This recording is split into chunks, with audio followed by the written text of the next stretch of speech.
Operation ಕಮಲ audio ವಿಚಾರಕ್ಕೆ ಸಂಬಂಧಪಟ್ಟ ಹಾಗೆ ನಿರೀಕ್ಷಣಾ ಜಾಮೀನು ಕೋರಿ ಸಲ್ಲಿಸಿದ ಅರ್ಜಿ ವಿಚಾರಣೆ ನಡೆದಿದೆ. ನಿರೀಕ್ಷಣಾ ಜಾಮೀನಿಗೆ ಅಭಿಯೋಜಕರಿಂದ ಆಕ್ಷೇಪ ಕೂಡ ಸಲ್ಲಿಕೆಯಾಗಿದೆ. ಸರ್ಕಾರ ಬೀಳಿಸಲು ಒಳಸಂಚನ್ನ ರೂಪಿಸಲಾಗಿದೆ. ಆರೋಪಿಗಳ ವಿಚಾರಣೆಯ ಅವಶ್ಯಕತೆ ಇದೆ. ಹೀಗಾಗಿ ನಿರೀಕ್ಷಣಾ ಜಾಮೀನು ಮಂಜೂರು ಮಾಡದಂತೆ ಮನವಿಯನ್ನ ಮಾಡಿಕೊಂಡಿದ್ದಾರೆ. ನಾಳೆಗೆ ವಿಚಾರಣೆ ನಡೆಸಲು ಬಿಎಸ್ವೈ ಪರ ವಕೀಲರು ಮನವಿಯನ್ನ ಮಾಡಿಕೊಂಡಿದ್ದಾರೆ. ವಕೀಲರ ಮನವಿಯನ್ನ ಪುರಸ್ಕರಿಸಿದೆ ಕೋರ್ಟ್. ಇಂದು ಮಧ್ಯಾಹ್ನ ಅರ್ಜಿ ವಿಚಾರಣೆ ಆಗುವ ಸಾಧ್ಯತೆ ಇದೆ. ಬಿಎಸ್ವೈ, ಶಿವನಗೌಡ ನಾಯಕ್, ಪ್ರೀತಮ್ ಗೌಡ ಸಲ್ಲಿಸಿದ್ದ ಜಾಮೀನು ಅರ್ಜಿ ಭವಿಷ್ಯವನ್ನ ಮಧ್ಯಾಹ್ನ ನಿರ್ಧಾರ ಮಾಡುವ ಸಾಧ್ಯತೆ ಇದೆ ಅನ್ನುವಂಥ ಮಾಹಿತಿ ಈಗ ಲಭ್ಯ ಆಗ್ತಾ ಇದೆ. ಆಪರೇಷನ್ ಕಮಲ ಆಡಿಯೋ ವಿಚಾರಕ್ಕೆ ಸಂಬಂಧಪಟ್ಟ ಹಾಗೆ ರಾಯಚೂರಿನ ದೇವದುರ್ಗದ ಐಬಿಯಲ್ಲಿ ನಡೆದಂತಹ ಆ ಸಂಭಾಷಣೆಯ ಆಡಿಯೋ ಕ್ಲಿಪ್ಗೆ ಸಂಬಂಧಪಟ್ಟ ಹಾಗೆ ಏನು ದೂರು ದಾಖಲಾಗಿತ್ತು. ಇದಕ್ಕೆ ಸಂಬಂಧಪಟ್ಟ ಹಾಗೆ ನಿರೀಕ್ಷಣಾ ಜಾಮೀನು ಕೋರಿ ಅರ್ಜಿಯನ್ನ ಸಲ್ಲಿಕೆ ಮಾಡಲಾಗಿತ್ತು. ನಿರೀಕ್ಷಣಾ ಜಾಮೀನಿಗೆ ಈಗ ಅಭಿಯೋಜಕರು, ಪ್ರಾಸಿಕ್ಯೂಟರ್ ಆಕ್ಷೇಪವನ್ನ ಸಲ್ಲಿಕೆ ಮಾಡಿದ್ದಾರೆ. ಸರ್ಕಾರ ಬೀಳಿಸಲು ಒಳಸಂಚನ್ನ ರೂಪಿಸಲಾಗಿತ್ತು. ಆರೋಪಿಗಳ ವಿಚಾರಣೆ ಬಿಎಸ್ವೈ, ಶಿವನಗೌಡ ನಾಯಕ್, ಪ್ರೀತಮ್ ಗೌಡ ಈ ಆರೋಪಿಗಳ ವಿಚಾರಣೆ ನಡೆಸುವ ಅವಶ್ಯಕತೆ ಇದೆ. ಹೀಗಾಗಿ ನಿರೀಕ್ಷಣಾ ಜಾಮೀನು ಮಂಜೂರು ಮಾಡಬಾರದು ಅಂತ ಮನವಿಯನ್ನ ಮಾಡಿಕೊಂಡಿದ್ರು.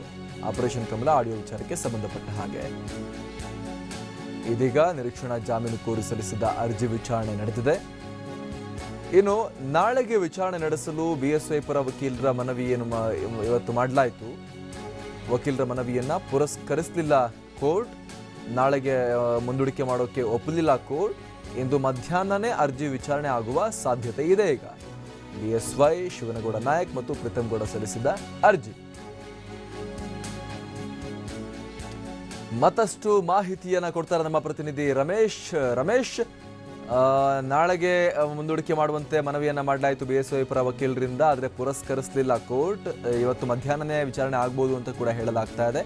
ಜೊತೆಗೆ ಆಕ್ಷೇಪಣೆಯಲ್ಲಿ ಅಬ್ಜೆಕ್ಷನ್ಸ್ ಫೈಲ್ ಮಾಡಬೇಕಾದ್ರೆ ಪ್ರಾಸಿಕ್ಯೂಟರ್ ಏನೆಲ್ಲ ಅಂಶಗಳನ್ನು ಉಲ್ಲೇಖ ಮಾಡಿದ್ದಾರೆ ಅಂತ ಅಮರ್, ಇವತ್ತು ಪಬ್ಲಿಕ್ ಪ್ರಾಸಿಕ್ಯೂಟರ್ ಕೂಡ ಇದಕ್ಕೆ ಆಕ್ಷೇಪಣೆಯನ್ನ ಸಲ್ಲಿಸಿದ್ದಾರೆ.